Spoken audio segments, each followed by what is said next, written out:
I'm waiting for my time to get into l'Orangerie. Um, so I'm here at the Tuileries, the gardens by the l'Orangerie, and also the Louvre, the Jeu de Paume, and the Place de la Concorde.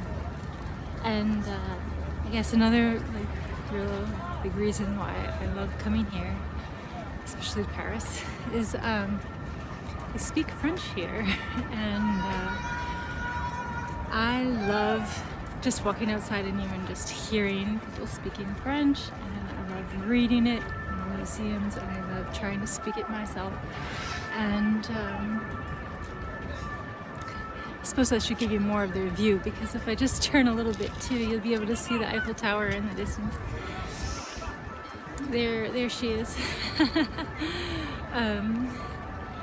So let's see here. And the question that I get the most when I'm here is, why do you speak French so well?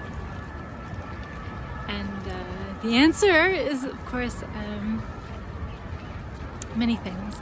First of all, yes, Madame Pfister, my high school French teacher. So if you are watching this, merci beaucoup. Also,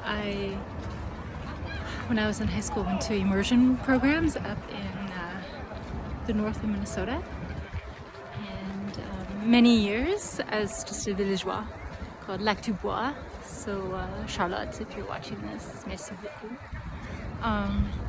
And then actually the dean of the village, when I was ready to go to college, she decided to hire me, merci, merci, merci Charlotte, to actually become a counselor at this program. And when it's your job to speak French all the time and not English, there's a way that you learn, because you're forced to communicate in French.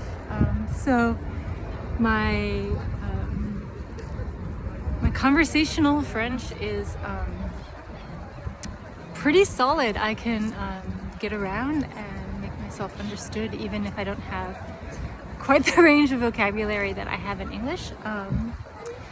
And the other good thing about learning in these immersion environments is that it stays, it's permanent. I've actually written articles about how language acquisition, when it is through immersion, doesn't go away. It's just embedded in your brain, and that has been my experience, that I can go a decade without speaking French, and then if I'm in some place where I need the French, a new brain slots in within a few days, and I can speak it again. So yeah, I guess just going back to it, I was a counselor at Lac du Bois in Hackensack for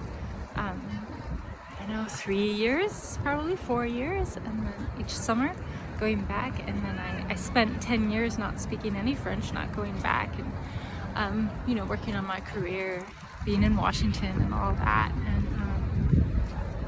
And then when I decided to leave my PhD program without a degree, but with my sanity, the counselors kept saying, the psychotherapist kept saying, go someplace in your head where you feel safe. And I kept going back to Lac du Bois in my head, and I was at loose ends, so why not try? So I contacted Charlotte, and gosh, she hired me again. And even though it had been 10 years, I hadn't spoken any French, I went back to, this time it was Lac du Bois, Bemidji, so the permanent site in Bemidji. And within a few days, I was having no problem. It was coming back. So I worked at Lac du Bois, Bemidji, for a few years, and in the summers, right? I should also put in there that I spent a year in the fac in Aix-en-Provence. So I spent my junior year abroad in Aix, in the south of France. So another immersion environment. So these days, I can still speak. And people ask me why I can speak so well, and that's the answer. But writing is a different matter. I've lost a lot of the writing skills that I had in college.